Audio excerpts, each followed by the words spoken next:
नमस्कार सभी को। मैं शालिनी केवी टीचर आपका अपने चैनल पर स्वागत करती हूँ। हमने ये बुक स्टार्ट की है केसी श्रीवास्तव की, जिसमें हमारा सेकंड चैप्टर है पाषाणकालीन संस्कृतियां। इसमें हमने 4 वीडियो अपलोड कर दी है, वो आप जाकर के देख सकते हैं। आज की वीडियो में हमारा टॉपिक रहेगा निम्न पूर्व पाषाण काल। हमने अब तक देखा था कि हमने जो पाषाणकालीन संस्कृति है उसे यूरोपियन आधार पर 3 पार्ट में डिवाइड किया था। पूर्व या पूरा पाषाण काल, मध्य पाषाण काल, नवपाषाण काल। अब जो ये पूर्व या पूरा पाषाण काल है, इसको फिर से हम 3 उप हिस्सों में बांटते हैं, जिन्हें हम कहते हैं निम्न पूर्व पाषाण काल, मध्य पूर्व पाषाण काल और उच्च पूर्व पाषाण काल। देखिएगा, आज हम जो पढ़ने वाले हैं निम्न पूर्व पाषाण काल के बारे में। चलिए अब इस वर्गीकरण में हम सबसे पहले पायदान पर चलते हैं, जिसे हम निम्न पूर्व पाषाण काल कहते हैं। ये भारतीय उपमहाद्वीप में मानव उपस्थिति का सबसे पहला ज्ञात चरण है। जो भारत में इसके क्या खास निशान मिले हैं हमें ये बताता है। किस तरह के हमें यहाँ से औजार मिले हैं ये पता चलता है। ठीक है, तो अब ये जो निम्न पुरा पाषाण काल के अवशेष हैं, भारत में मतलब बहुत व्यापक रूप से फैले हैं। यानी भारत में हर जगह से हमें इनके अवशेष मिले हैं। लेकिन हमें जो अवशेष नहीं मिले तो कहाँ से नहीं मिले? बहुत घने जंगलों से, बर्फीले पहाड़ों से, या फिर इन सब जगह से हमें इनके अवशेष अवशेष नहीं मिले। इन औजारों को जो हमें इस समय से मिले हैं, उनको मुख्य रूप से हम 2 बड़ी सांस्कृतिक या कई तकनीकी परंपराओं में बांट सकते हैं। हालांकि कई जगहों पर ये दोनों परंपराएं साथ-साथ भी चलती हैं। इनमें से पहली जो परंपरा है, उसे हम कहते हैं चापिंग पेबल संस्कृति। यानी इस संस्कृति के जो औजार हैं, हमें सबसे पहले कहाँ से मिलते हैं? पंजाब की सोहन नदी घाटी से हमें इसके सबसे पहले औजार मिलते हैं, जो इस समय कहाँ है? जो पाकिस्तान में है। इसलिए इसे सोहन संस्कृति भी कहते हैं।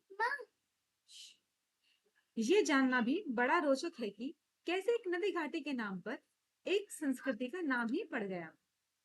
ये जो औजार है, ये पेबुल चापर चोपिंग, यानी कि अभी भी थोड़े से तकनीकी से लगते हैं, मतलब बड़े ही अजीब से नाम सुनने में लगते हैं ये कि पेबुल चापर चैपिंग क्या है ये। ठीक है, तो अब देखिए आम भाषा में इनका क्या मतलब होता है, ये दिखते कैसे हैं, ये बनते कैसे हैं, चलिए अब इसे आसान बनाते हैं। अच्छा देखिएगा, ये जो नाम है ये औजार के रूप और उनके बनाने के तरीकों को ही बताते हैं। जैसे इसमें कहा है पहले पेबुल। पेबुल का मतलब होता है नदी के बहाव या पानी के बहाव में लुढ़क लुढ़क कर घिसे हुए पत्थर। मतलब पेबुल वो पत्थर होते हैं जो नदी या पानी के साथ लुढ़क लुढ़क कर आ जाते हैं और जो समय के साथ थोड़े गोल हो जाते हैं। ठीक है, और नदी के किनारे इनको रगड़ रगड़ लग लग कर ये चिकने हो जाते हैं। तो इन्हें ही हम क्या कहते हैं? इन्हें हम कहते हैं पेबुल पत्थर। और जो हमें कहाँ मिलते हैं? निम्न पुरा पाषाण काल में मिलते हैं। अब निम्न पुरा पाषाण काल के लोगों ने इन्हीं तरह के पत्थरों को औजार बनाने के लिए कच्चे माल की तरह इस्तेमाल किया। यानी कि ये जो पेबुल है ये कच्चा माल है, फिर उससे ही ये पक्का माल बनाकर तैयार करते हैं, यानी कि चापर। यानी एक तरह के काटने या तोड़ने का औजार है जो पेबुल से बनता था। इसे बनाने के लिए पेबुल के किनारे पर एक दूसरे पत्थर से चोट मारकर उसके छोटे छोटे टुकड़े किए जाते थे। तो चापर चेपिंग पेबल देख लीजिए, हमने पढ़ लिया क्या है।